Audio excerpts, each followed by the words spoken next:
I'd like to call the meeting to order for the Capital Committee for October 12th. There's no minutes as of yet, so we're going to put that off till next week. Is there any public comment for anything that's not on the agenda for today? Okay. Next item is review of DPW, the planning and transportation portion of the capital requests for 2018. However you guys want to present first, if there's an order, would be fine with us. Would you guys mind questions during? Would that be, or do you want to just go straight through it? Actually, if you want, we can just narrate the 18 projects, and each project, if there's any questions, take them at that point. That'd be fine. Okay. Yep. Great. The first item is the sidewalk improvement plan. This is the second year of this request, and it's, if you flip up, it's on the next page. There's several documents that refer to the sidewalk work. There's the 16 regional transportation plan, the 15 survey and plan for the improvement of Nantucket's downtown sidewalks, and 2008 downtown circulation and ferry access improvement study. And this second year will, like the first year, will be used to focus on the downtown areas. Can I just ask Sure. a really stupid question? Down below it says prior 1.5 million. Yes. In red? Yes. What does that mean? That was last year. 1.5 million was authorized Right. for So this current fiscal reducing year. it to $1 million? Yes, we had one project last year that kind of bumped up the total. You probably remember when the north side of Main Street, the sidewalk was done 7 years ago, maybe now, where our plan is to redo the south side. Okay. And so that bump was for that work. We're also going to be doing work down towards Straight Wharf, and we have the surveyor working on those plans now. Jim? How much of the 1.5 has been expended? Just the surveyor's work at this point. And how much is that? Let's say it's in the 20,000, I think. We just got the bill for it. So what's the reason to get an extra $1 million this year if you haven't done that project? What we're trying to do is keep the project moving so that as we fully intend to get the 1.5 expended this fiscal year. So the million. In 17? Yes. Okay. And would the next $1 million be expended in 18? That's the intention, yes. And have you gone out to bid for the 1.5? We have the paving bid, which has brickwork in it. Mm-hmm. So what for smaller areas that need to be addressed, we can have that done within the existing paving contract. The piece that is not included in the paving contract is the actual work on the Main Street sidewalk and the actual work on the lower Main Straight Wharf section. Those will have to be bid. And so when is that scheduled? We have to wait for the design for the lower Main section, and the survey has been provided to the engineer to do the design. What we're planning on doing is looking at the possibility of widening the sidewalk on the store side and possibly moving the parking to the other side, depending on whether that actually needs to be done or not for the rounding down at the bottom. So there's a little bit of engineering work that has to happen before we can actually put it into bid. There's one last question. My concern when I see numbers like this all across the board, it seems like we're trying to create like a little bucket of capital, and that may be what you all want to do, but when that happens, it's rarely that the $1 million gets spent. It's either higher or lower or pushed out a few years, and as a result of that, other projects that may be more important for that fiscal year may not get approved. Wasn't that already approved for this $1 million a year thing? Well, it Town was meeting, discussed, Soma, it was discussed year. as a concept to move forward with. I thought it was like automatic now in the, like, It's general fund kind of to like do it. our roadway request, but actually, last year was 900,000. This year, we're requesting 900,000. But it's a pool of money that we use to do a number of different projects, and that shows up every year. There's something like 30,000 square yards of asphalt, sidewalk improvements that need to be done. This basically is a program doing about 3,000 square yards per year of the 30, rough numbers. So it's tackle 3,000 square yards this year, 3,000 the next, over a 10-year period. That's the idea. That was what I meant, something like that, what you just said, okay. Peter?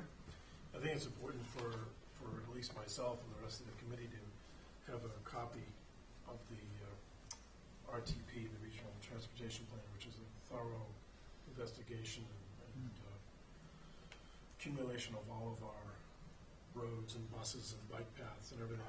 It's perfect to read that, about 152 pages, but to read it and then bring it back to our plans, both capital and I'm sure obviously this has some impact on our operational budgets too, our expense budgets. So I think it's important, and I think anytime you can reference, as if you've done any of our projects back to that plan, it's something that obviously a lot of people here put a lot of work into, and I think it's a great job. It's helpful.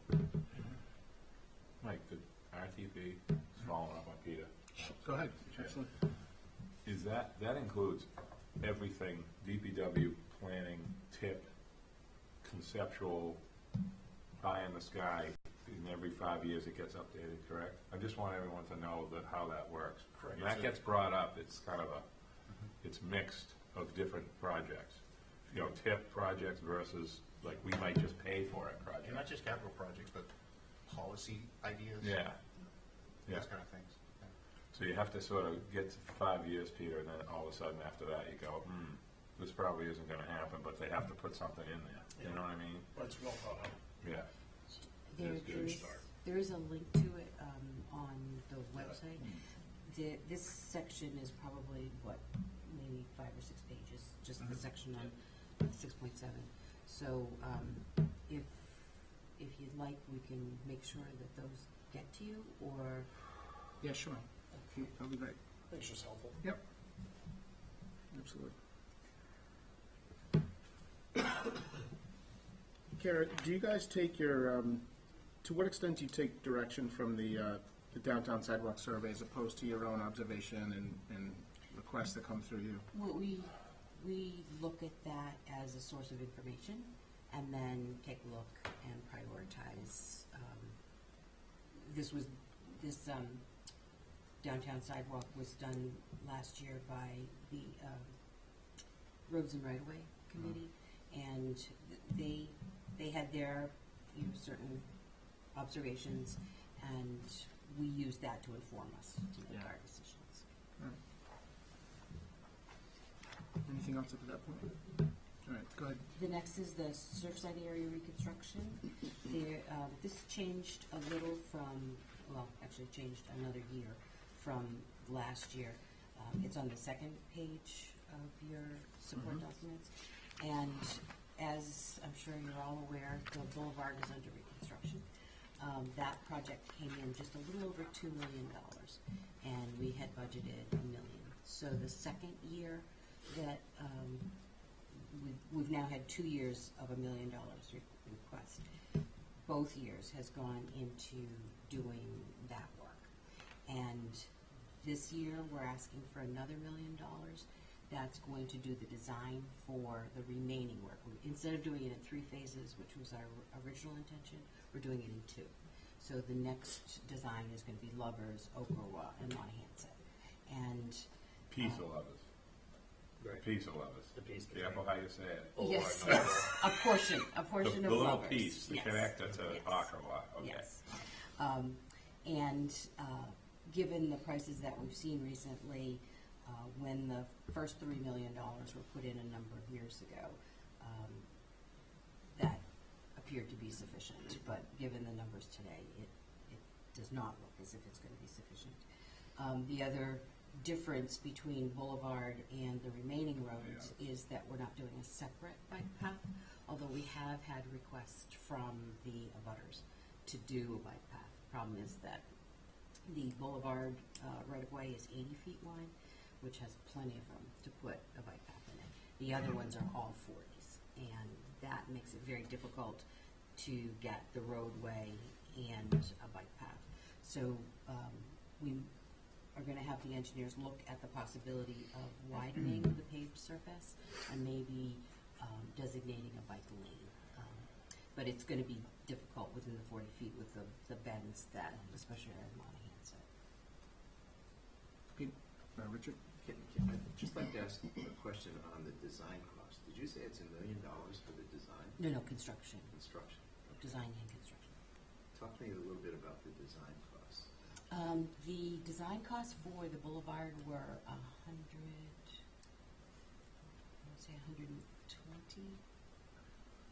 And what do you get Maybe. for that? The design which includes the construction plans, bid documents, bid services, and typically oversight of the construction. And how was GPI selected? They were, we had an RFQ, request for qualifications. How many And, responded? something like that. What I'm Two or getting at- three. What I'm getting at is I'm concerned with the cost of all these design services. Mhm. And I'm just curious, is it just a matter of you put out an RFQ, something comes back, they're the only ones, they get it for whatever they bid? Is that really what happens?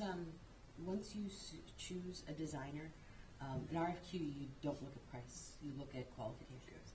And once the qualifications are reviewed and you choose a designer, you open their bid. They all have a sealed bid that they Okay. attach. Okay. And you open I'm that. sorry if I'm asking Yeah, basic no, questions, I'm that's just fine. trying to learn. And if the price is exorbitantly more than you think it should be, then you can negotiate with them. But I have to say, for the work that they've done, I think the price is absolutely appropriate. So when all is said and done, and you look at the other bids, and the guy you selected, where does he generally fall in terms of? Are they generally They're all close? fairly close. Yeah. About how many designers would compete for this project? Well, we get less here than away because of the factor of coming here. But this particular project, if I remember correctly, we had 3, and we chose GPI. Jim? Just in your professional experience, about what percentage of the total budget is a design and design fee? Is it like other capital projects, like buildings I'm used to, the A&E fees are like 14%? When at the budgeting point, you usually use 25%, but typically it will come in between 10 and 15%. You just want to be a little conservative up front. And then the authorization allows you to use the money that has been allocated for design or bidding or construction. So when it comes to the authorization, you try to make it a little bit more flexible so that if you do find that there's funds left over from the design portion, that they can be applied to the construction. And just when I see 120, 12% of $1 million, my question is, the bidders all know what's been appropriated, so that might color their bid to get in with that range of 10 or 15%. Possible. Peter? Kara, do we have anyone on town payroll who is an engineer of any of the trades, any of the MEPs, mechanical, electrical? Well, Several. we had the town engineer, but he left in May. And Do we think we would refill that position? we are looking at hiring a deputy director, hopefully with a PE license. So that's a prerequisite for the hire. A preference. Would it It's make very sense difficult. if we were to shoot higher than preference?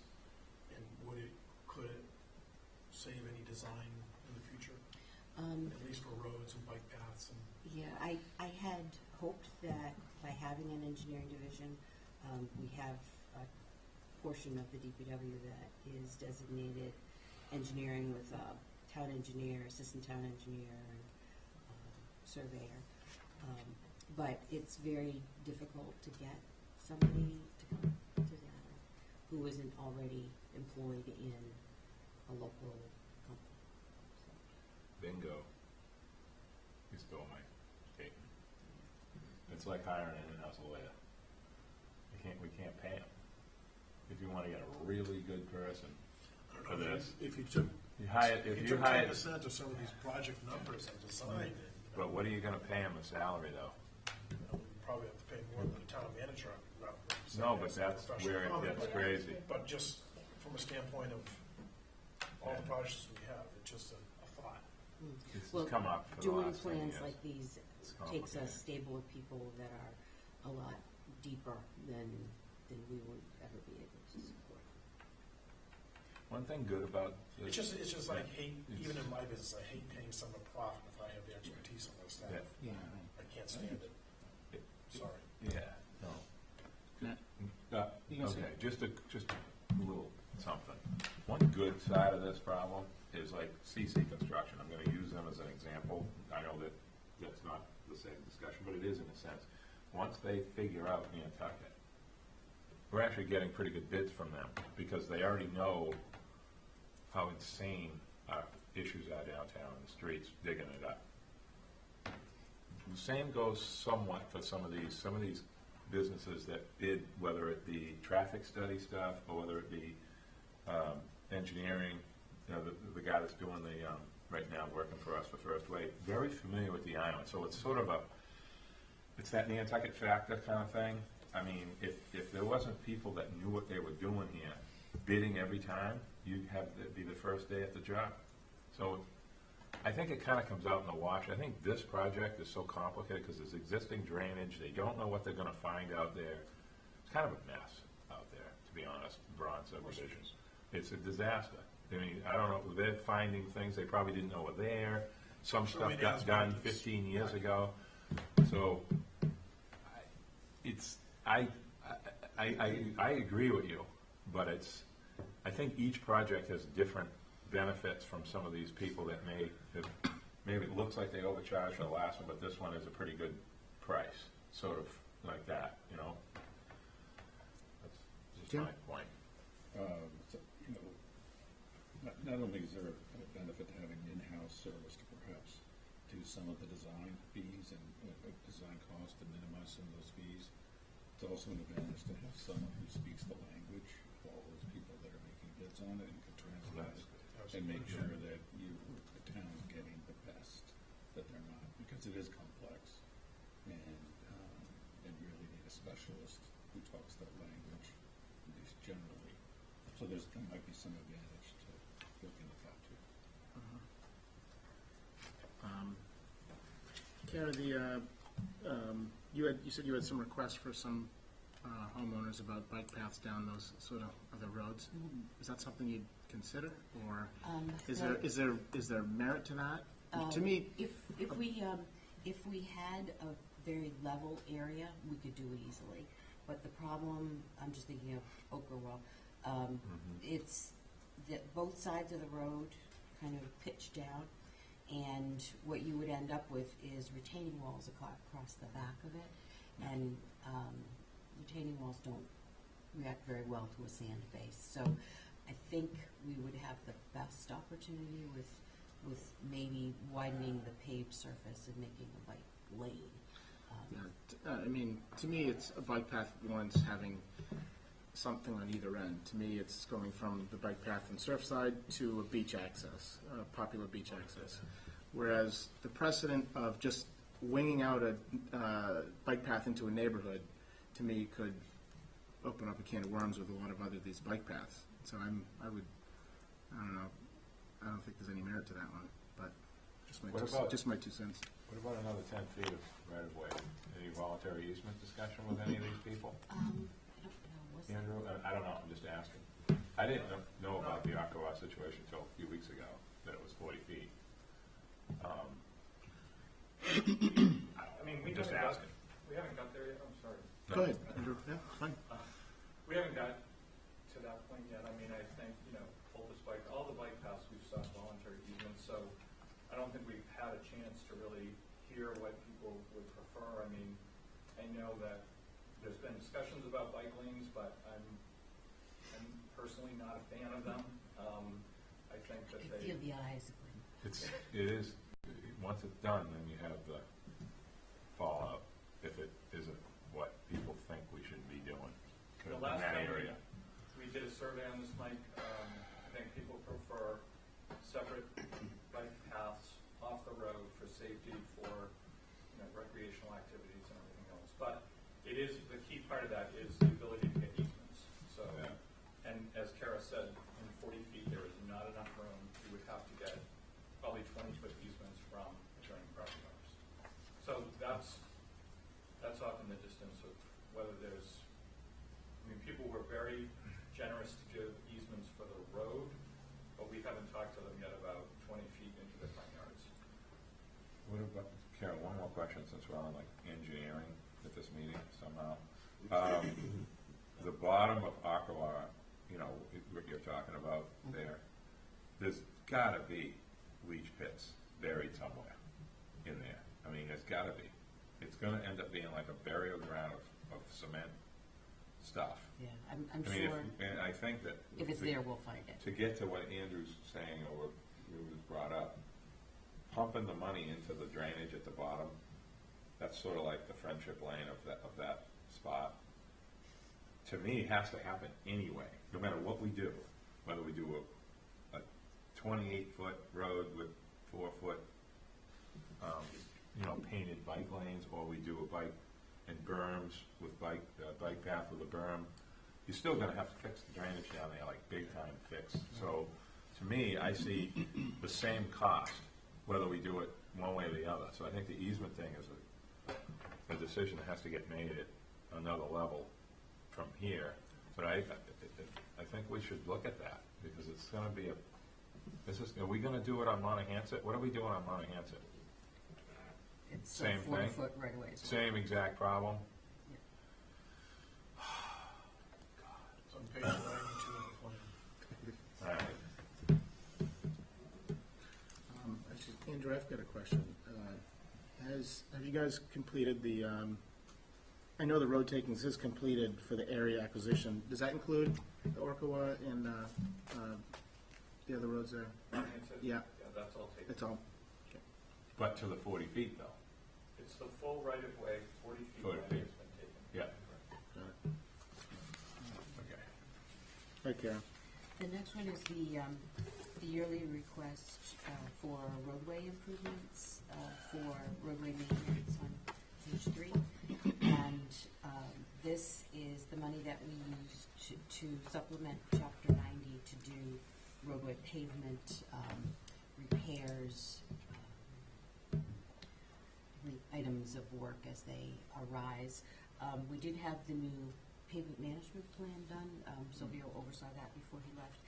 And the idea of the new plan is not necessarily to go after the roads that are deteriorated the most, but also evaluate what roads could use a little bit of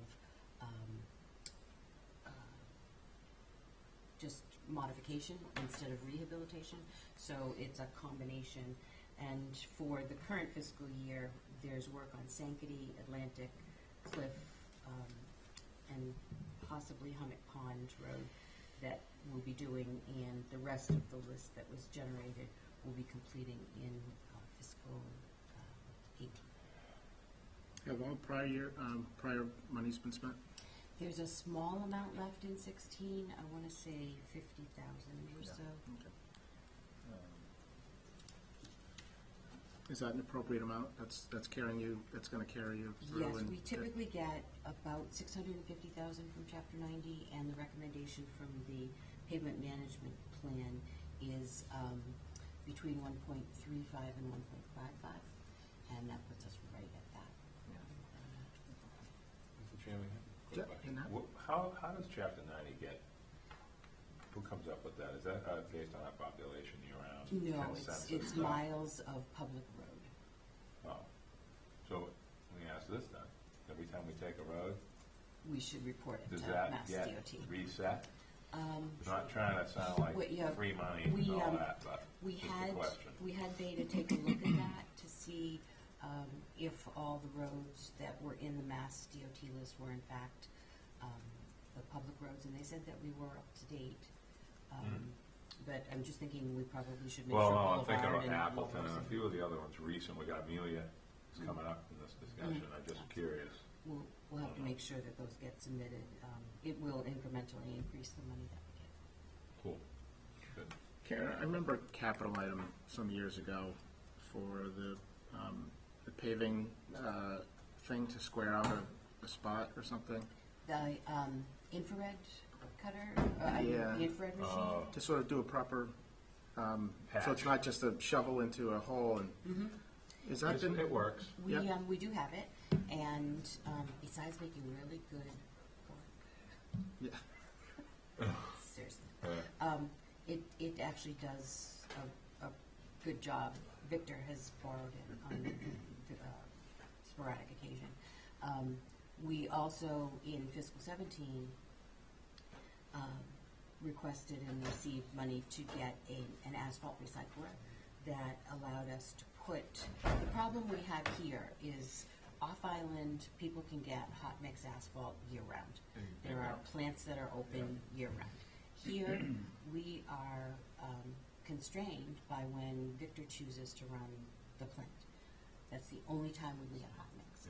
So even in the summertime, when we want to do work, we have to schedule our work with when he's running the plant. So this asphalt recycler will allow us for small areas, for potholes and things like that, for us to heat up just enough asphalt for us to put into holes. That being said, I don't want to represent that we're going to be able to do it in the cold and wet because you don't get good adherence at that point. So we want to wait till the conditions are appropriate to get a patch that's going to work. So we will have to use cold patch on occasion, but it gives us more flexibility for small patching jobs. And you have staff to run both of those? You would have staff to run both those, qualified? We have a construction crew who is knowledgeable in running both of those. They have to split their time between a number of tasks. What's the deal with Victor using that, like the town's equipment? I mean, are we how's that? It was for, they had an issue over at the airport, so we let them borrow it. I mean, it was on town, it wasn't for private work. Yeah, yeah. It was on town property. Okay. Anything else on that one? That you want to say? Peter? Just a question on the reflectors, is that something that's done within the contract of Victor putting the asphalt down, or is that done separate? We had not bid out reflectors before, and we don't actually have it in the fiscal 17 pavement contract. So the idea was to either include it in the paving contract or to bid it out separately. Thank you. The next one is the Old South Road Fairgrounds Rotary on page 4. Did you want to take this one? Sure, this is simply design engineering funds. It's $150,000 for this particular year. That number was estimated from potential construction costs. The construction of the roundabout would be somewhere in the neighborhood between $700,000 and $1 million. Best practice for design budgeting is 15% of anticipated construction costs. We try to be conservative, as Karen mentioned earlier, for budgeting reasons. We pick 15% of the high construction cost of $1 million just to provide budget for this. That should be enough to complete this project, since there's not a lot of anticipated property impacts. There wouldn't be a lot of takings. There's no real environmental concerns. Really, the only significant issues would be utility impacts, relocation of a couple utility poles, but that's really not a significant cost to the town. There's no damages to be awarded as a result of that, no mitigation. We've mentioned the tip, this project being attached to the tip, and that could be potential, but we have a lot of competing projects for a limited budget for federal and state aid, and this project may be more applicable for local funding. We don't have to go through the Mass DOT design review process, which is a little bit more intense than what it would be for a local review. The construction would be delayed, or it's a longer construction process going through the state with oversight, and it happens a little bit more efficiently at the local level.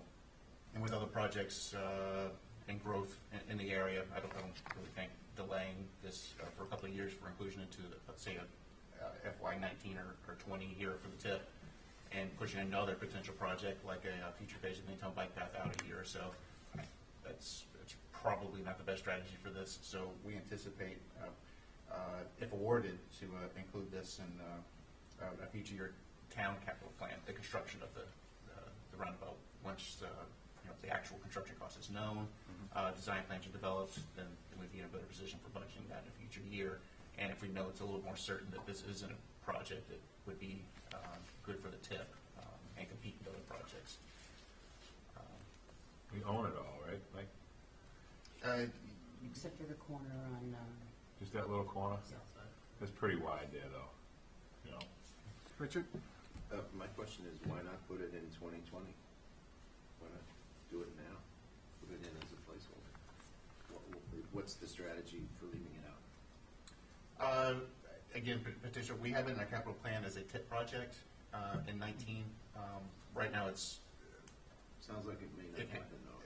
it's competing with other projects. If future phases of, let's say, the in-town bike, like Orange Street, So is for it best instance. practice to hope that it's going to be a tip project and not put it in, or should we put it? We actually have not put it into the capital. If it's on the tip, if in the next fiscal year it's clear that we're going to take it off the tip, then we'll put it into the capital plan. It didn't seem right to have it in both places at the same time, Okay.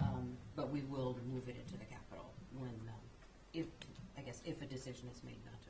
For 2019? I would say 20. Yeah. Jim? So I know that we've had conversations about the whole infrastructure of Old South Road as its impact by development that's going on there, and the preliminary conversations about sources of funding from the state through a DIF. So what assumptions have you made about that as you for this project? We have had the design on the radar for a while, so we do want to move forward with that. By putting construction in 20, that gives us time to review the proposals from Richmond and evaluate how we want to roll out the whole plan. I'm not sure that answers my question. So have you? So is this is a project you're doing on the side and not part of the whole Old South Road? We would be doing this whether Richmond did anything or not. No, I understand that as we look at that corridor, there is potential sources of funding for all of that work, state and federal. And there's ways to, and I'm no expert, there's ways to create some, what do they call those, what do they call those? District improvement plans. Yeah, so, and I just didn't know. Yeah, by not putting it in until 20, that'll give us time to evaluate how best Okay, to. so we'll see other projects along Old South Road as you make some assumptions about whether, so we'll see other projects along Old South Road Possibly. that don't take into consideration necessarily the diff. Correct. Okay, so I think that's an important understanding we should have, because the question is, do you do these, and that's not for this conversation, but if you do this, do you do it as as a whole project, and then how do you, um, do the work over time? Or do you take this, we'll do this, and then this, and then this, so just something for the committee to be thinking about. But I think that's something that the planning board is gonna have to weigh into on Right, the absolutely, proposal yeah. for Richmond. Peter? I think when you look at which is on page 52 of your plan, specifically this rotary, which is Old South and Fairgrounds, has that taken consideration to kind of get where Jim was going? If we do a building and fire station, or if we redo 2 fairgrounds, if the Comet goes across the street, all of those new connectors, roads, coupled with that rotary, that's all been thought of, I would assume? That will be part of the design Okay. consideration. Because that would change, obviously, access and getting in and out of lots. Mike, can I just, Go ahead. sometimes, Mike, you have answers to some of these questions, Okay, so I want to nudge you Okay. a little bit once in a while. nudge you in. I think the milestone rotary improvement, Jim, I'm kind of trying to answer Jim's question a little bit, so it's a better answer, because this is, I think I get what he's asking. Number one, we can't do everything in a year, 2 years, it's just Right, impossible. right. Like, just what Kara said about Victor, I mean, we're just limited in how this stuff can get done. Even if it was all on a diff or a tip, or, it doesn't even matter what it's on, it's still not gonna happen right away. I think that this roundabout has been being discussed since we built this building right here, we're sitting in, I think. It's been going on for a long time, and it's sort of already, I sort of look at that roundabout as like, we just have to do that anyway. Yeah. And the milestone one is a very complicated, state owns it kind of thing.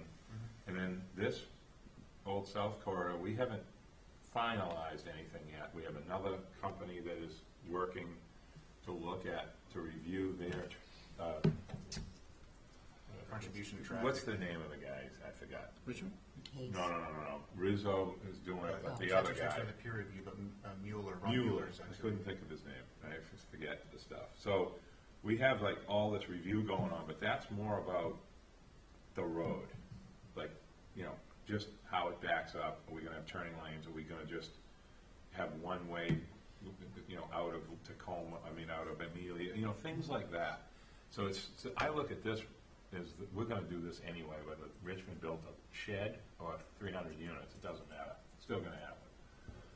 So that's sort of how I'm looking at it. And other sources of funding are gonna happen. There's gonna be plenty of stuff to use it on, because there's so many different things that we're gonna be doing. So, that's how I kinda look at it. I don't know if that's helpful or not. But isn't there multiple pots of potential Yeah. monies? And, knowing all of that obviously helps our budgets. How much we get from Richmond helps. If Richmond wasn't doing that, we wouldn't be doing the same type of road work downstream. That's just my The opinion. downstream, but that's correct. But the upstream, of course, affects all of us. And then we have sewer, and then we have other things that they're gonna be contributing to that you can't see.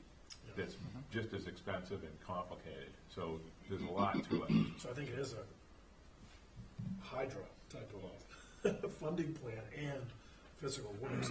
It's something we all have to embrace as you, Peter. Well, we paid for remember back when, I don't know if you were here then, Peter, but Old South Bike Path ended, I forgot where it ended. Forest Avenue. Forest, was it that far? I thought it was a little further than that, but anyway, I remember we had this discussion, not here, but just, I wasn't on this committee then, but just in general, well, when are we gonna finish the Old South Bike Path? And we just sort of paid for it, because we needed to finish it, right? That's kind of like what this is, in my opinion. There's so many other things that are gonna be funded different ways, we could never predict that on this piece of paper right now. So, I agree with what you're saying though, 100%. It's just, that I don't think it's that easy to just say we're gonna have a pot to pay for all this. I think it's gonna be It's multiple pots. piecemeal pots. Is that okay to say? Yeah, that's good. Jim? And my only point is I'd like to, I'm not smart enough to keep all those things in my head, so I'd like to, if I had a plan that said this is, then we could say, the sources of funding, I agree, that's just trying to maximize whatever, and whether it's Richmond or not. But it seems like this, I go back to my original point, this is part of the plan to create an improved infrastructure for that road. Yes. And this should be, we should understand how this project fits into that big thing. I think we're pretty close to identifying all the improvements. Yeah, I think Pretty that some- close. Yeah, some of the other smaller improvements are crosswalk improvements, you know, because these crossings be made a little bit safer, bus pull-offs, Yeah. things like that, bus shelters, things like that. Alignment of roads. Exactly. Yeah. The NPDC's corridors analysis, basically building on or taking a little bit further what the traffic report that Richmond's doing right now, just to get to that next level of improvements further down the road from their developments. And that really starts to refine some of these ideas of not just intersection improvements or bike paths, but smaller little fixes like the crossings, like pull-offs, that would just make traffic flow a little bit more efficiently along the corridor. This was always part of it. I mean, it was identified and kind of evaluated 10 years ago, in 2006. So that intersection's always been a problem, but some of these other improvements are they're starting to become more obvious, just like bus pull-offs. You know, get it out of the flow of traffic so you don't have the queuing in these funny places like in front of Naw Shop. You know, it's that's the next level of refinement. And, but like Nat's point and some of your points, that this was always one of the major big improvements that were necessary. Within your process, would you be able to review other opportunities for funds? I mean, is that something that you always thought through of, or that you could ponder a little bit closer? Yeah. Do someone else's first. Yeah. Okay, thanks. Go ahead, Karen. The next item is the Old South Road bike path maintenance, and that is page 5. 6, sorry. Now that Keep up with that's myself. working. I got 5. It's actually on this page, Is it 5? but it is a 6 page. Okay. It says page 5. You're both right. Degree to disagree. This project is the resurfacing of the area out between Marianne and Airport Road, which is in very poor condition. The tree roots have caused cracking in the pavement, and it just needs complete reconstruction. Then there are other areas that are less impacted that are going to be cut out and repaved. There's also quite a bit of tree removal that needs to happen. We've had requests from the police department to try to thin or remove the vegetation where the That hill. grass strip is very dense, and kind of like the Surfside Road, keep it open so that there's that view to the bike path. So this work is totals up to $75,000.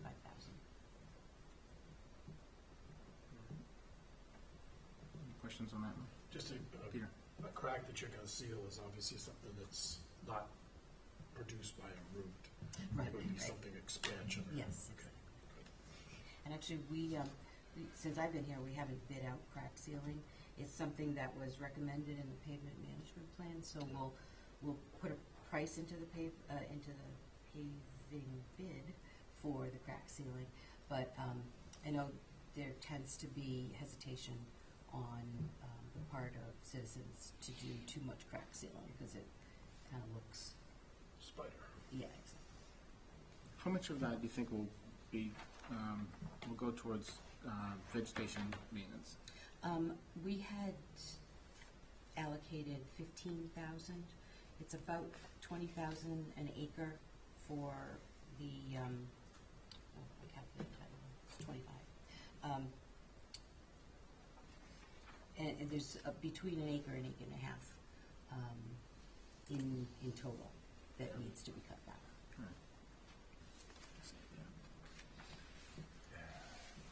Very good. All right, Karen. The next item is the sidewalk feasibility study for Pleasant Street at 5 Corners. Sure. This funding is essentially funding 2 separate processes for that corridor. Number one, it's doing a feasibility study, and that would involve creating a survey and a base map of Pleasant Street between 5 Corners and Bear Street. Right now, it's really anybody's guess how you actually get a sidewalk down that road. There's lots of very significant old growth street trees. There probably is some ability to put a very narrow sidewalk on the north side of Pleasant Street opposite the trees, or a path behind the street trees on private property. We've had some folks in the neighborhood reach out and say that they'd like to see some kind of improvement, and there is some willingness there to investigate options. I think we would like to do that more formally than just a discussion. We actually need a survey and a base plan, sit down and go through what these handful of options are, and then proceed with a recommended alternative. And this funding will pay for that feasibility process. Obviously, there has to be some kind of public outreach, hearings, and things like this. The development of some type of refined alternative of what a sidewalk on the north side of the road would look like, what a path on the south side would look like, maybe even widening out the road for bike lanes if that's even an option. But it's probably good practice to come up with 3 or 4 realistic options, and then for the decision makers to figure out which one they'd like to progress to construction. The next step of the process would be actually doing the design plans. If there's easements that would be required, there was an option that was selected that actually necessitated some property acquisitions, coming up with those right-of-way plans, the easement acquisitions or takings if they're necessary, and actually come up with specifications and bid documents. Then that would actually lead you to an ask for construction funding. Right now, we really don't know what the preferred alternative is. We know we'd like to have some kind of facility along the roadway. Just what that actually is, I think it's to be decided out of this request. No, we were going to have a planning discussion to this level. Just want to bring up one more thing, Mike. Sure. You were here, I think. Yes, you were here. This wasn't Beth. This has been looked at for a long time on the Pleasant Street. You know, let's say from Five Corners to Outdoor Power, making it one way out of town, just that piece. But that can't happen until the high school roundabout situation is fixed. I mean, you can't do it. You'd be fired if that happened until that's fixed.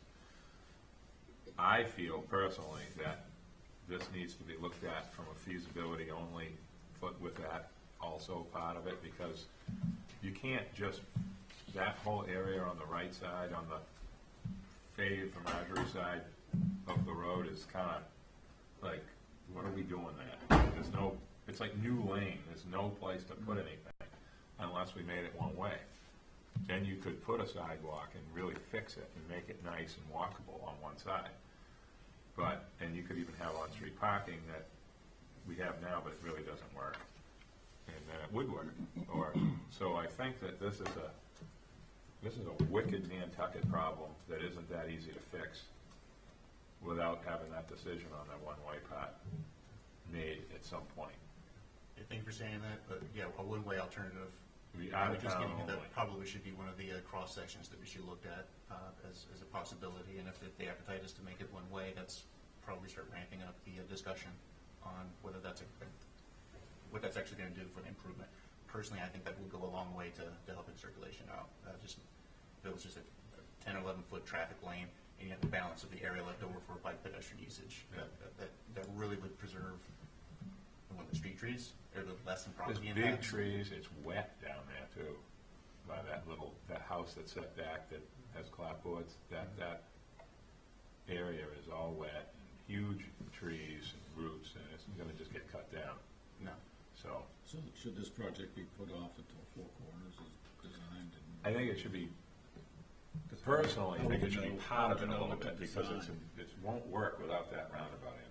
You have backed up to the mill. You know what I mean? It would just be worse, in my opinion. But that's just my opinion. I believe that though. But so, Peter? Libby, do we the town ever incur any litigation expenses to defend any lawsuits against the town relevant to roads and traffic accidents by insurance companies? we ever pinpoint where those are? I'm just curious if there's a, like you put in your plan where accidents occur.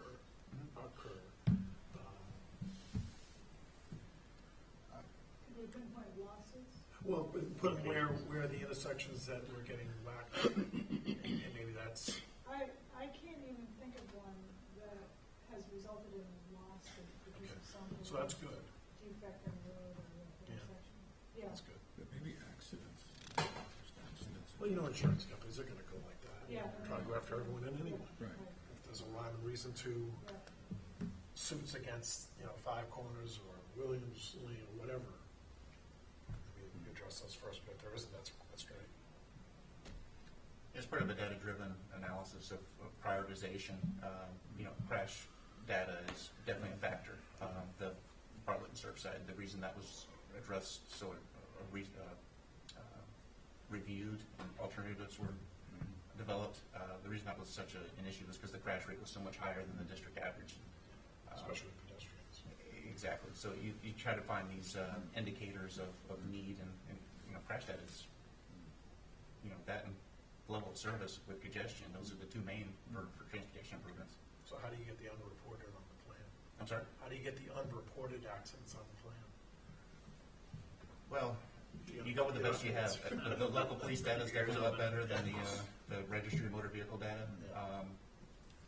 But I think using those two sources as indicators, I think you'll get a pretty good idea of where the hotspots are, or trouble areas. Thank you. Not to backtrack one slide, but Old South Road bike path maintenance, Mike, I think the 75 might be understated. The budget impact, did you guys already point that out? Yeah. Just count. I missed that, yeah, sorry, so that's 90,000? No, the total amount is 75. I just Oh, okay, it's about 1 acre, or, didn't develop that. gotcha, yeah. Correct. 0.75 or something. Yeah. Okay, yeah. All right, Karen, go ahead. The next one is stormwater improvements, and I actually made a mistake on this one too. If it's on page 7 here, or maybe 8 of yours. In fiscal 18, I had wanted to put 500,000 and put the 6 million in 19. Before we start budgeting construction, we need to have a plan. And so on page 7, the expenditures line is incorrect, but the funding sources is what I had intended, the 500,000 in 18 and 6 million in 19. There has not been a stormwater master plan that I've been able to put my hands on, and there's been some individual projects that were identified, but I think that it actually needs a much larger discussion, not only because of the flooding areas that we've experienced in the last couple of rainstorms, but also the inflow into the sewer system. So I'd like to request 500,000 in 18 that would be secured by a 0% SRF loan, and that application is getting ready to go in. Just the 500's zero, right? Just the 500. Okay, sorry. Just- Peter? So, right now specifically, you do not have earmark locations for the project monies. No. This plan would develop that work. Making sure that our mapping is up to date, that the pipe sizing is correct, and that's the frustration with the stormwater maps and the sewer maps. They're not really well developed. They need a lot more detail with pipe sizing, and there was a work done by staff that didn't make it into the maps. So we need to make sure that we are able to identify all the locations of all. You're referring to maps, you're referring to as-built, what's already there. Correct. Jim? Just really not on this topic, but I was talking to Bob Gardner recently, and I said, what's the one thing you wished you had done under your tenure? And he said, maybe get it at stormwater treatment facility, where we take all the stormwater and, It's actually a fee, and they do it off island, bigger cities mostly, for people who develop their property with impervious surface. Rather than telling them they can't do it, they charge a fee to every single property owner based on the impervious area of their property. And that money is used to take care of stormwater issues, because the more impervious surface you have, the faster the stormwater gets to the low spots. And as a result, you have to increase the size of the facilities at the low spots to take care of this. It's not any more water, it just gets there faster. So the areas that we've seen flooding that perhaps haven't flooded before is an indication of the level of development that's going on the island. I thought he was talking about some way of treating that stormwater. They talk all about stormwater districts or something. It's more a way to accommodate the flows. It's done in sub-watersheds, so that everything that flows to a particular point, that low spot has a highly developed stormwater system. And again, off-island stormwater systems have a positive outflow to a pond or a river or a stream, where here we don't have that. We do infiltration, and infiltration takes much longer than a positive free flow. So as a result, we get ponding situations that last longer than people from off-island are used to, so they think something's wrong. But in fact, it's just that we are, which is what EPA and DP want. They want the water infiltrated back into the watershed. So we're actually doing what we're supposed to be doing. It, as a matter of physics, takes longer to do than just free flowing. Except if it's collected on an asphalt parking lot. And it's just there for a long time. Can I just, this is a unfixable discussion. I mean, crazy. Well, it's like dishes, it never ends. We built a wetland down at the boatyard for this, and nobody even knows that we did it now. Everybody's gone that did that. But it's still working. But it's slow, just It like what is. you're talking about. But as far as like, I mean, I think that this is a whole different thing as far as like the tidal gates, stainless steel tidal gates, water higher, like in where you are, at the yacht club. Did we put a couple down there and get like a good agreement to do that? Well, The thing we did at Children's We Beach. forced the water out. No, I know that, but that's because it's above it's not gravity. Right. We're trying to go higher than a high tide for normal gravity. It's just not gonna happen in town. We could talk about this like we're Well, Sicily, and it's not gonna work. The new floodplain regulations kind of was a game changer as well. Well, that's all a load of whatever, but it's still the same as it was 100 years ago when this stuff was put in. The stormwater stuff is as old as the sewer. So it's sort of like the mapping, I can see that that's the number one issue. I don't know how we'd ever figure that out. Is anybody doing any mapping when they're digging up for the phases of the infiltration inflow? That's a kind of a half a question I have. Is that any, like, do they find things and say, and it's just a way to, is that helpful? Like when they're here digging stuff up, it's like, hey man, what's going on down there? Do they find things to say, okay, we've got this catch basin system is not really connected to this, we think it is? And I'm just asking. If we find something, yeah. You know, do we do camera stuff with that, or how do we figure that stuff out? Yeah, it's just It's getting out there complicated. and following pipes, and we just found an infiltrator system in the airport park on Airport Road that had been filled up with sand from non-maintenance, and the flooding that happens at Belvedere Way was Yeah. averted in this most recent storm, which was 3 inches, and didn't even get anywhere near where it has in the past. I mean, okay. I just see this as something that's, and today runoff isn't polluted like it was years ago. Cars all had drippy oil draining out. And today it's not as bad as it used to be. I just see this as kind of it's not as precise as the sewer repair. That's how I'm kind of looking at it. This is a complicated It's an art more than a it's science. like, how do you ever really fix this? You know what I mean? So, anyway, all right. Thank you. Well, some of that can be done contractually with whoever the design team, where the final payment is until they've delivered an as-built that is verified in 3 or 4 spots. Then one of our people go and say, yep, that's right, that's how, oh, that's not right. You didn't, that's not what the design says. Because that's where you get, I mean, it's all as good as what it is. Most of the as-bills we get now are on private property, which. That's another issue, is like helpful. Wisconsin. But, Doesn't even bring it up. You just shiver when you go out there. yes. There's lines under houses.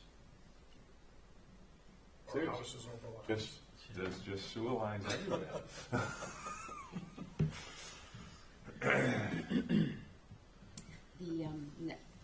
The next request is road takings for Amelia, and that's part of the regional. Well, it's a road we've identified that it's, that the Roads and Right-of-Way Committee has identified as a priority road to be taken. Usually, what I guess their guidance is roads that are initially built for private developments, but have become more and more a public use for connectivity and traffic flow. This was one of those roads that were in their priority list. The funding that they were asked for $100,000 is mainly for legal appraisal, public notification, and other associated costs with the takings. I don't believe the damages will be very significant. Mostly this is a request for all the services leading up to the acquisition of it as a public way. And then, obviously, once it's a public way, then the road can be brought up to other standards, like adding stop signs and stop bars, regulating parking on street in some more organized manner. Those type of things that are just not available if it's a private way. Richard? Just a question, how many roads has the town accepted in, say, the last 10 years? Oh boy, I have no idea. Is it a lot? Do you, Is this an ongoing thing? Does it happen every year? We have 2 or 3 that we take? Which increases our operating budget, Not all the time. not all the time. No. Like Washington Pond was free. But now we can, Well, When we, it's in pretty good shape. specifically to Amelia, I mean, obviously, when it becomes public, I mean, the biggest concern is always the parking on either side, and that's what's so difficult to get by. Do you think we're gonna get any kickback from the shop owners? absolutely. Especially that new store. Are they gonna park between the dentist office and themselves? Is that what their line is? Yeah, they'll be sharing parking with Dr. Roberts' office. Okay.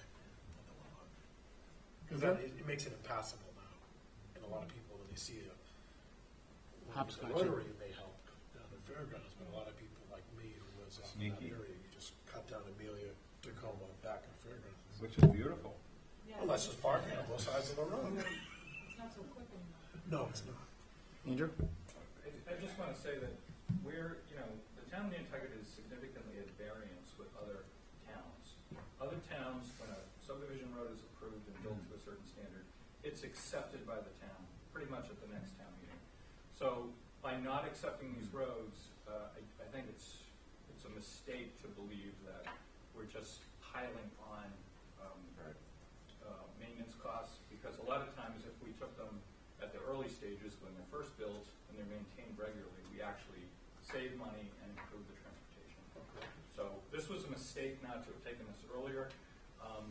And there are ways to eliminate the tree lawn and move spaces where you could actually create some on-street parking. Obviously, you don't want to take and impact the trees, but again, there's no way to enforce parking, safety, anything on that road unless it's become a public road. So other towns, at least for through roads, maybe not for cul-de-sacs, but through roads like this, they take them regularly. Or can I add to some supplement about that? But through roads, like for example, Nasha, you can't see the town taking that, because that's for people who live in that. Correct. But Dead-end roads roads. that connect public roads. Yeah. Correct. Just like bike paths. Jim, question for Andrew. Is that the practice now, that when new developments come on, the town takes the road? Here? Yeah. No, it's been resisted for the 23 years that I've been here. And that's been a policy that's sort of been embedded here that I don't. What's the rationale for not taking? On a That's through road. easy, I can tell you On a that. through road? Well, Perception. clearly we don't want to take cul-de-sacs and individual roads. Right. And basically homeowner type situations are set up for those circumstances. But your own board has talked about, how the cul-de-sacs and how they prevent traffic interconnections, how we need to do more of that. But again, it's been a practice, a tradition that started way before I was here, I think, way before you were here, Louis, that the town, if you look back in the 80s, a lot of those subdivisions created then were not converted to public use. I mean, Monahans and Boca One Surfside is a great example. It sure is. I'm just talking about new developments. Are we still, is that still the practice, that you build a new development, it's got a through street, and you don't take the road? We, on the planning board, pretty much require, where we have these opportunities, there's not a lot of these. Oh, okay. But where there's an opportunity, we require that they come to the Board of Selectmen and offer those roadways as gifts. The best example, which is probably a little bit old now, is, well, it actually was a public road, but I'm thinking of Westchester, for example, that the developer paid for that to be paved. Extension. Whatever. So that public road got paved through the developer's action. I mean, that was already a public road. Okay, so. There are some other, like, connector, South Shore. Friendship. the extension of Novska, that was a good example. That is a public road waiting for the rest of it to be interconnected. All right, thank you. Can I just, Go ahead, Matt. Christie, okay, to add to what Andrew said, just to sort of back it up a little, Amelia Drive, there's nothing wrong with Amelia Drive, physically, great, it's got curve on both sides, solid pavement, drainage, works like a champ, but it's only 24 feet wide, it would be 28, just 4 feet. If the road was taken, and the issues had come up with, there wasn't much development, it's happening little at a time on that road. Now all the people that live there, they probably would have complained if it was wider, because it would have been a speedway, all the same complaints. It's a complaints going like a big circle, and they just keep coming back like a fish tank. It's like it just keeps going. And so now everybody wants it fixed that might not have wanted it fixed before. Okay, just like First Way. First Way was a fight, a brutal fight 10 years ago not to touch it. Now it's, what are we doing? Hurry up. It's like, what? I feel like I'm 100 with these meetings. It's unbelievable, the stuff that people said once and forget they said it. So as far as Amelia, it's really popped up with the last project. I mean, let's just be fair, but the problem is the trees are mature. Can't scoop them up now. So we gotta make a bumpy thing, as Andrew was talking about, and maybe get parking only in the places that there's a bumpy thing. You know what I mean? And that's all that we can really do with it. There isn't an answer to Amelia Drive anymore because it's already matured. The trees are too big to move. What's the caliper of those trees? They've grown a lot. I don't know what the caliper is. I've never measured. I don't even know what that means. I just know they're too big for the scoop truck. Tree spade? Whatever it is. I've seen some pretty big trees in those scoop trucks. Yeah, but this is a different situation. So, but I mean, that's why. I mean, if the road was 28 feet, you'd have on-street parking on one side, plenty of room for 2 cars to pass, end of story, but it's not, so. What's the critical status for this? What brings, is that just, Just- More for It's just engineering. connectivity. okay. Oh, I thought you were And talking about- the last couple of summers, the stacking on Old South Road to the Milestone Rotary has been significant. So let's try to promote circulation. Gotcha. Karen? The one we have here is the the collectors. I'm sorry, reflectors. There are two major locations that we want to focus on, Nantucket and the remainder of Pulpus Road. And we'd like to also start down Old South, but I don't want to put a lot of work into that until we see what is going to transpire there. So Nantucket and Pulpus is a total of 13 miles, and the spacing on the reflectors is every 40 feet. And that is about 3,500 markers, and at the price that was used for Pulpus road paving that Victor did for the state about a year or two ago, That little it piece. was the $30 installed. So it comes in around 115,000. So we estimated 120 based on the difference in time $30 per reflector to be installed. Can I ask a question about this reflector thing? This is a really good thing, and I know you got some flack. That's stupid. This is good, okay? This is the deer in the headlight solution to not having streetlights and other things, especially out in those roads where you're winding and you really can't see anything at all, you know? The question that I have is, and you know how I feel about passing. I think passing should be illegal in Nantucket, honestly. I really do. Passing of cars, not passing a moped. It's ridiculous. There's one spot, there's one spot on Pulpus Road you can pass. I've been passed on that spot in front of Maurice Gibbs's several times. It's absolutely amazing that somebody could actually pass you in that little area that's double. So my question is, can we put the reflectors just in the middle? Because if you notice, where there's double lines, you know, they put two. Like, I don't get that. Like, what are we doing? Just put one in the middle. And that way, whatever we do with line stuff, it doesn't affect this reflector. Is that possible? One line. Is that going to save That money? one You don't need to have two sets of reflectors unless, It's MUTCD. huh? It's What? not, it's meant to echo the fact that Another you do rule? have two yellow lines. It's I know you have to have them going in two different directions. That's not what I'm talking about. You have one aiming this direction, and then the other one on the next one goes the other way. I get that. I'm talking about on both. This in some spots they have them on each both line. sides. Yes. Where That there's a seems double crazy. yellow. Where there's a double yellow, it mimics what's below. It lets the driver know that there's a double yellow line situation where they can't pass. I think it's more about the middle. Nobody's thinking about passing in But the Are they- middle of the night. safety standards, and if we don't do it and there's an accident, then Okay, there's a whatever. liability for it. Absolutely, because that's the legals. Can you see them from both sides, or are they direction specific? No, they're both sides. I'm talking about they put them. No, I know what you're You saying. know I know what I exactly mean? what you're saying. I It's think like yeah, extra it's a good- things you it's a don't good- need. Yeah. Is what I'm trying to say. That's what I mean. Whatever. Another can't fix it thing. Here? Does this overlap with slide 3, the roadway improvements maintenance? I know that one's presented by transportation. I had hoped that we could put it in with the roadway improvements, but I'd like to make it a standalone project, so I will correct that.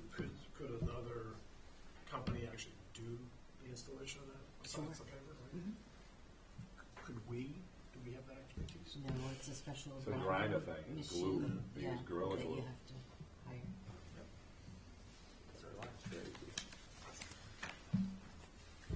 Karen?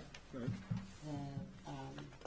Belvedere Farm, now this is fiscal 19, and the Belvedere Farm Road bike path is in need of maintenance. The 1,200 feet between Milestone Road and Park Circle has quite a bit of lifting from trees and so forth, so this is the resurfacing of that 1,200 linear feet.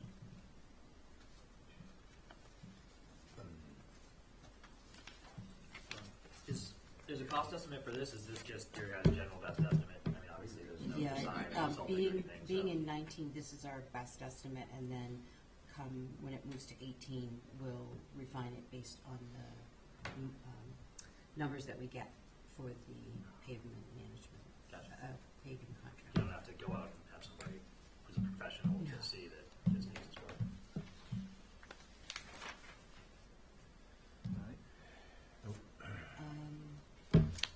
The next one is actually a 2020 project, and again, it's related to the Old South Road improvements.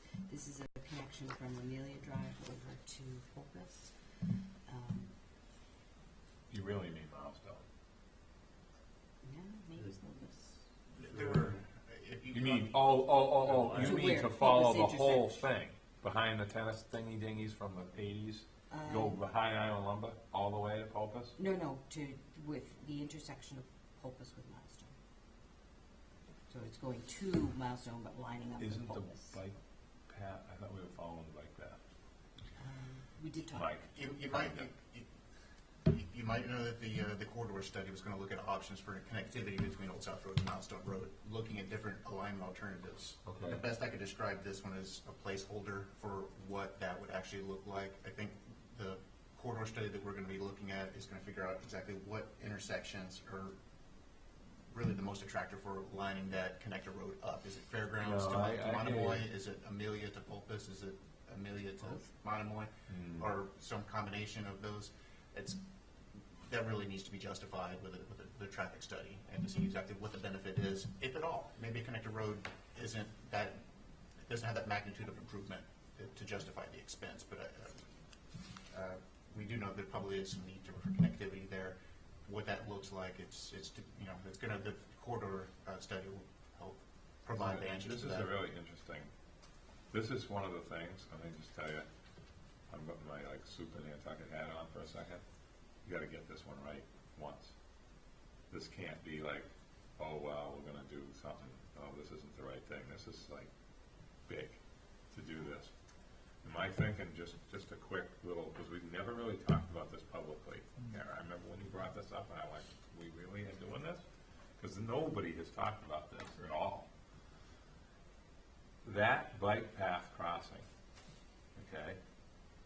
When you're driving a truck loaded, and we do our Nantucket, we just stop for every bicycle, poof, in the middle of the road, doing 45 miles an hour, and we just decide to stop for nothing.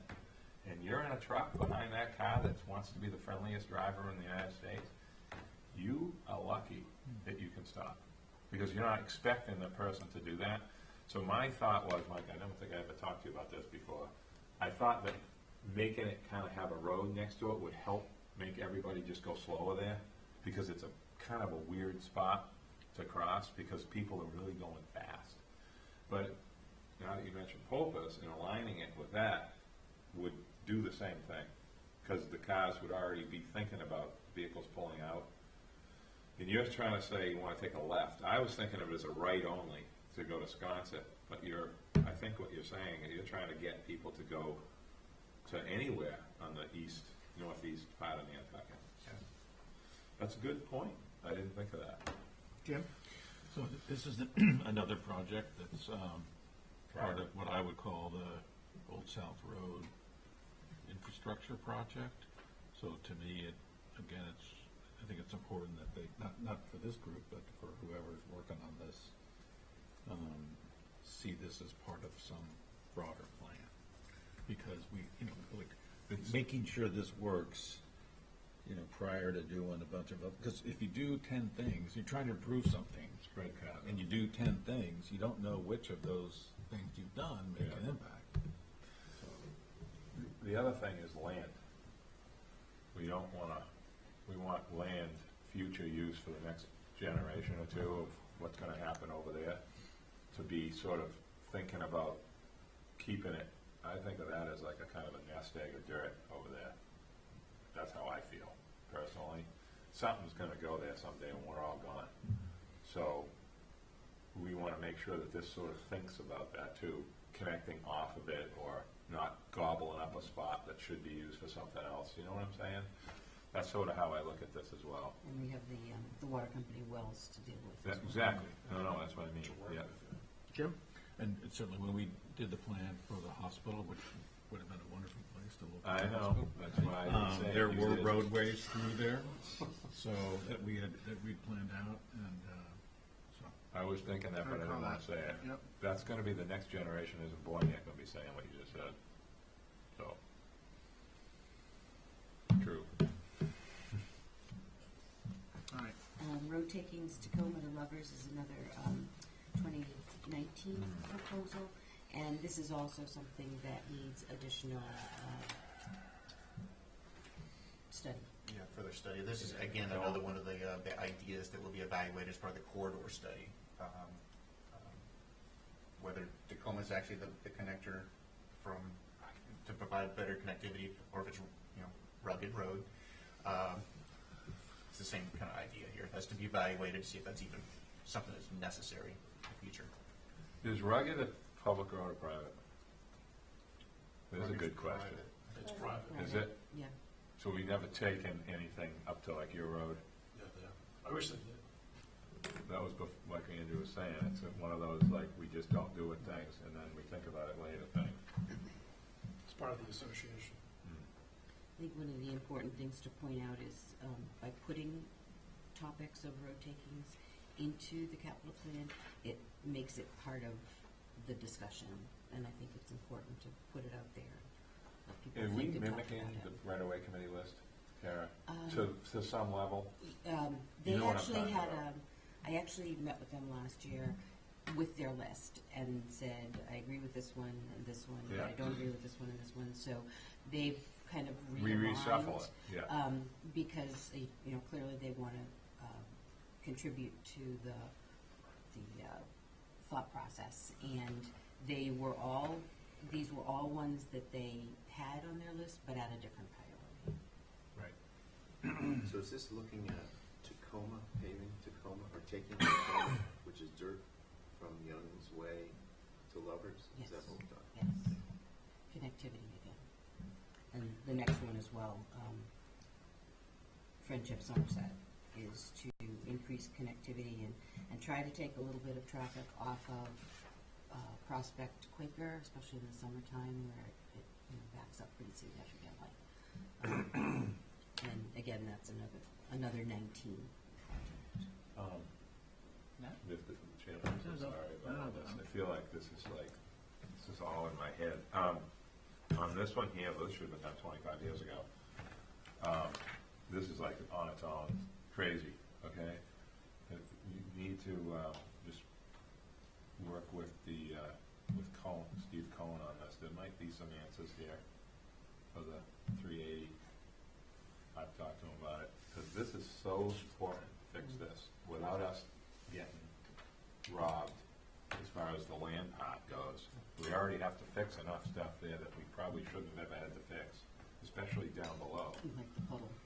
Well, this is like the boulevard. It is. It's the same situation in a different place, and it should have been fixed 86, 87, when the Friendship was built. I see this as a legacy private issue that should have got this far. People have boulders like a jetty down there. Have you seen it? It's actually interesting. You could draw that on a picture and put it up somewhere.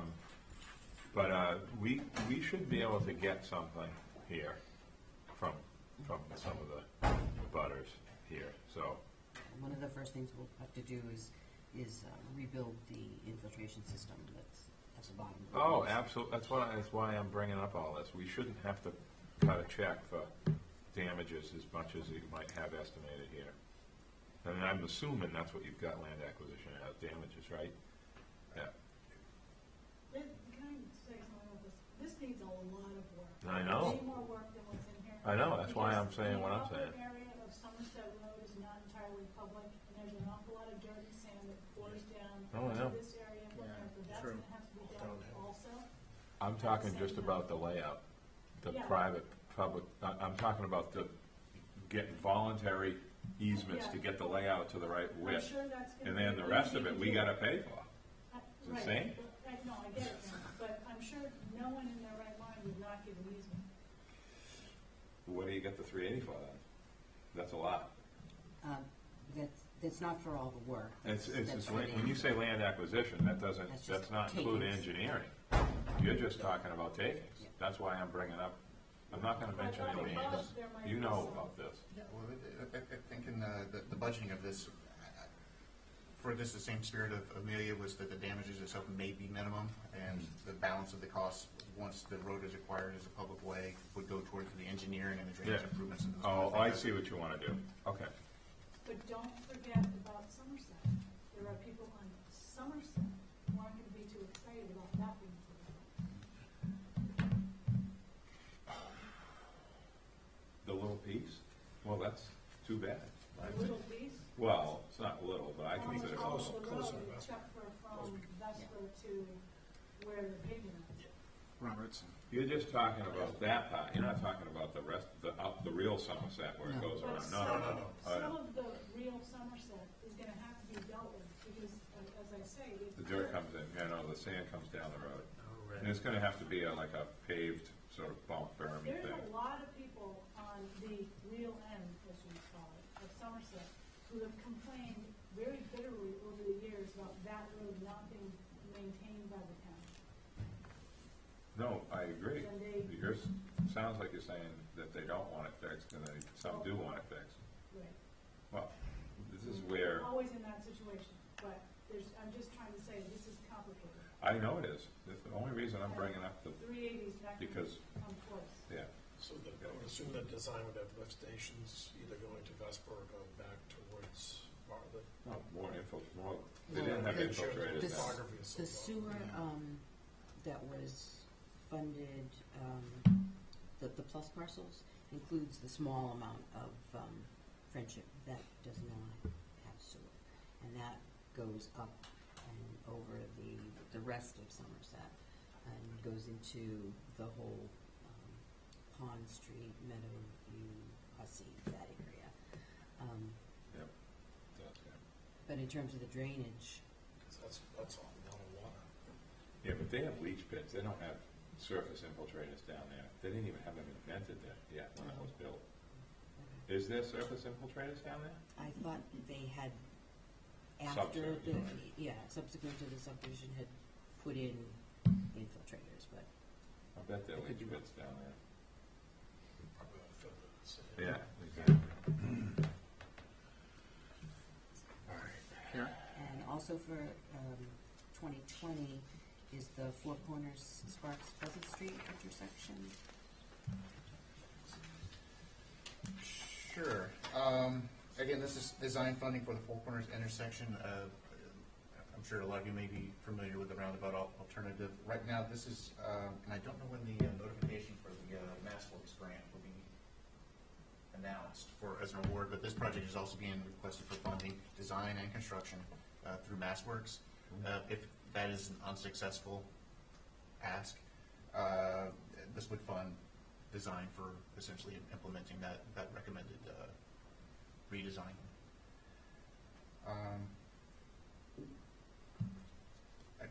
Again, I think you're all pretty familiar with the intersection, what the recommendation is for the roundabout at the intersection. There are some property impacts and whatnot, so I'm happy to answer any other questions you might have without belaboring the description of the improvement. And that hospital-owned building would have to be, I would assume, physically moved. The one that just redid. And the board just approved it. Yeah. Because that's obviously in the Granted the easement. It's on paper now. Do we really need Pleasant Street? Yeah, I was asking, is Okay, Pleasant Street a part of this? Well, we mean Atlantic. I think we mean Atlantic. Okay. Yes, that's what Because they the meant, Atlantic. Sorry. Second rotary is That was technically just a as little far as the fluke. lower. We'll get those all correct. You'll figure that Atlantic. Yeah, I was first, thinking we were think. talking about the existing. Yeah, me too. Right there, I spent Monday putting all this in, so we're gonna make all these corrections. It's like Macy's and airport. It's kind of a, Let's Yeah. spell check, tell you what. Yeah, can I tell you there's no spell check?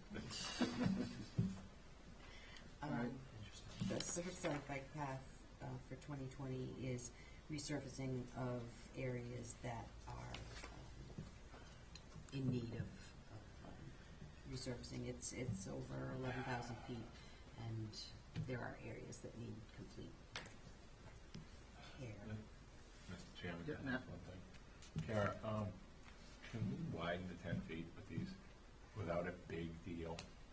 This should be 10 feet. So Milestone didn't get done 10 feet for wild, crazy, gobbledygook reasons. I remember asking that, not on this committee, but on the, whatever, the money came from the Obama thing, whatever. But it seems to me, because the 10 feet's the standard now, and we have the layout. I mean, because The why only place can't that'd we be do difficult that, is up by especially the that one? school, but going down past, certainly past Bartlett. we could I go would say another 2 Bartlett feet. on, we should be able to get to 10 feet without any issue. I'm just asking. It's worth the money. You're already there with Take a all the look equipment to and do it.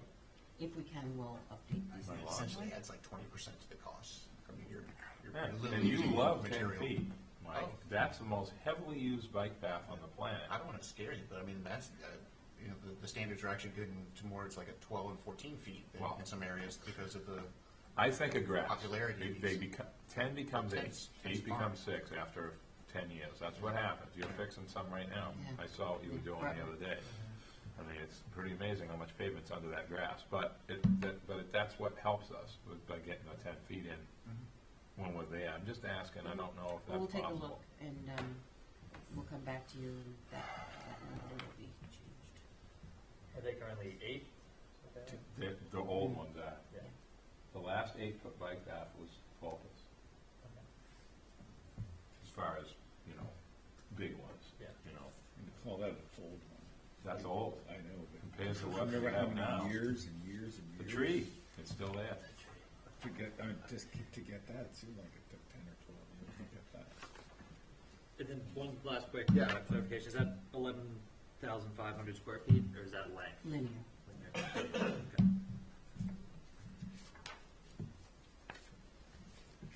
Anything else? Karen? The next two are Tom Nevers bike path. He can scroll. You know, he's right there. This is Andrew's daily way. I had talked about a bike lane. Somebody said, no. So it's a bike path. We have Andrew? to do it. Andrew, go And ahead. the planning board has been collecting easements for years and years Yeah. on that. A bike lane on that busy high-speed road would be very ineffective. There's families and other people Walking. that would benefit from an off-road. It's a rural location, there's an extensive front yard setback, and we need to stay the course on bike paths. We had a death there, what, 2 years ago?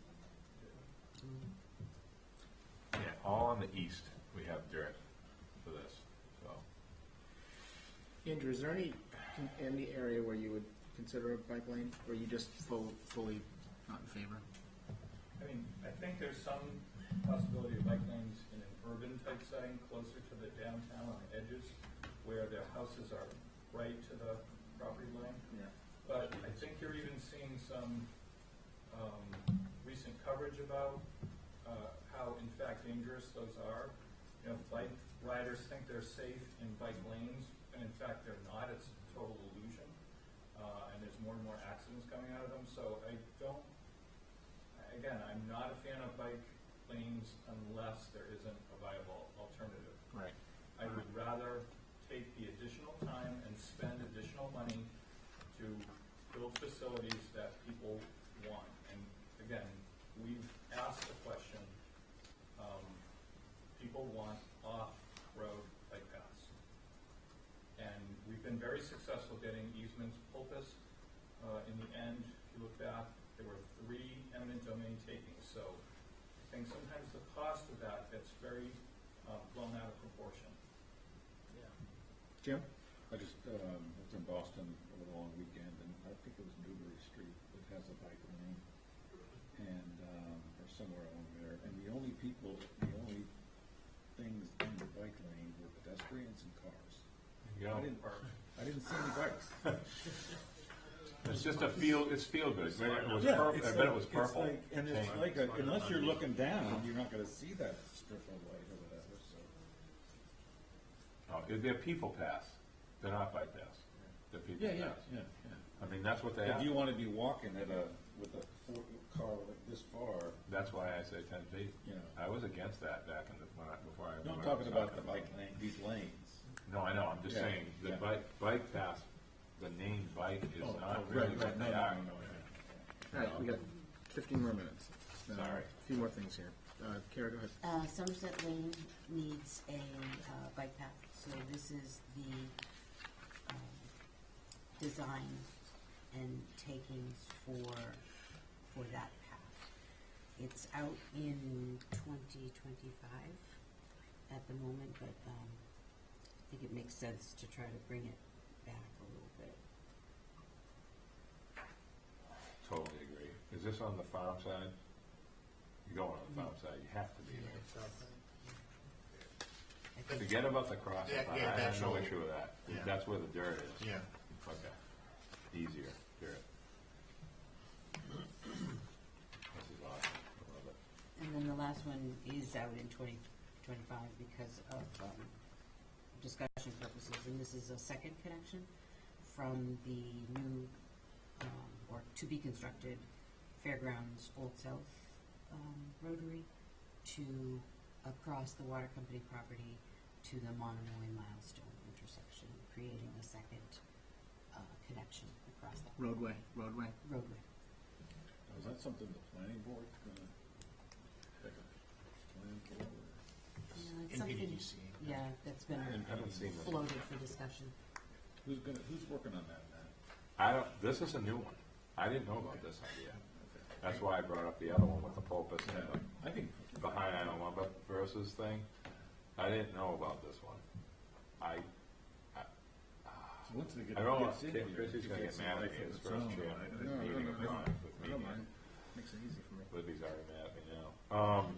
I think This it'd is- be nice to get some guidance. from This one of here, those I two. think, is conceptual. A draft. Yes, yes. How's that? Floating for discussion. Because the first thing that will be said is the cars are backed up way further than this that are taking a right. That's how I think people would say if this was, I think the other one makes more sense. More cars go to Opus more in it than they do technically Monomoy. That's just my Oh, yeah, personal thought. definitely. You know what I mean? So Unless they're going to comp. I think that this is I do understand what you're trying to do though. You're trying to link the roundabout with it to make it flow. Just wait till the residents, you're gonna have the residents of Monomoy will not like this. It Now, doesn't are you affect saying, them. you're just saying Monomoy Doesn't affect as that point where the road It's comes the out? connection point, right. But, This I mean, just gets to the. It really miles serves, and- it's really serving that traffic going out to Pulpus. It's one or the Going other. out, It'll distort going their out, view. Pulpus or Milestone. But if you're having the Pulpus Road cut across Amelia anyways, isn't that redundant unless people are just trying to go to Monomoy? It could be a second means of egress if somebody decides to stay in the queue and then, Or somebody coming down Fairgrounds and wants to go straight across instead of taking a right and then a left yes. and then a right. It could conceivably, right, somebody from Fairgrounds could go around the rotary across and out to I Wisconsin. think a bicycle connect to that direction might be something to look at as well. It's a sort of a, I don't know, something. Peter? But It seems like a drop in the bucket. $350,000 doesn't seem like it would cover anything. That's That's just just design. Okay, good, thank you. And it's only 700 feet? So that's 15% of. So, That's just an estimate. Richard? Karen, in this 10-year plan, what was the next project that didn't make this 10-year plan? The 10 This 10-year lookout that we're looking at, is there a project that didn't make the cut? Quitting it like that. won't win it. well, Quitting it's a mess. 18 feet, no layout. Should they be in the 10-year plan? I think this is a lot to accomplish. So I would say it would be appropriate to bring it in as we move forward, but I don't know, we would look at it. I think right now, it would also try to help inform this process is how we have program projects in the regional transportation plan. Again, that's using anticipated federal and state try to be financially conscious and make sure that you're not going over budget on your anticipated funds that you're going to receive. That kind of dictates the spread of the projects and the priority. Again, what is the impact on congestion and safety? Those projects that don't have as much of a contribution, they're way out in the country instead of in the town, and are expensive. Those get pushed out to your 25 years. I mean, if everything is wildly successful and a lot of these projects get done, 3-4 projects a year at a certain routine, obviously it's good practice to recalibrate your plans to, move them up in a year or push them out. So I think that, a few years from now, we'll know if like a QuidNet or extension of the Eel Point bike path, that's something that's a need, because all the other needs were addressed. That was a good answer. Jim? I just have a question for Lynn. For all of it, and Andrew too, have you both signed off on all of these? These are things that you want to see happen? For the most part. Okay. Andrew? For the most part? Well, we've been very busy with a lot of different things, so I haven't actually seen this final presentation here until today. Okay. And there are a lot of questions that I have for these two, but nothing significant for the committee that would make us say, don't put this forward. More things like we need additional information on cost justifications and descriptions and correction of little wording things here and there, and make sure the numbers match up, things like that. Curious, you referred to the Wall-Winnet bike path that I think there was a possibility to get a state grant or a National Wildlife grant for. Is that out of the window? No, that's, Or was that no, last year? aren't we looking at that still? Last year we didn't. This year, Friday is a deadline for application for this upcoming year's. It's called the Federal Land Access Program, because there's federal land out in Great Point. Yep. That was the idea of the project. We had asked for matching funds last year, roughly $80,000. For design and Exactly. That wasn't supported. It probably had a lot to do with the application not being supported at the federal level. At least my discussions with Fishery and Wildlife and with Federal Highway, they'd really like to see this project receive that special grant funding. If there's been some indication that there's private sources in the neighborhoods that are willing to contribute to those matching funds, again, in the neighborhood of $80,000 for the design. So perhaps we can apply for that if that is actually reality, but we press really hard. I'm told the amount for the grant funding is well beyond what is needed for this particular project, and there's not a lot of competition for the funds. So we're really being persuaded aggressively to seek those, and then we'll figure out the matching funds later on, but it's anticipated that this could be private and not town. great. And you know what? Just to give a quick, this fits what Andrew said when he was sitting over there.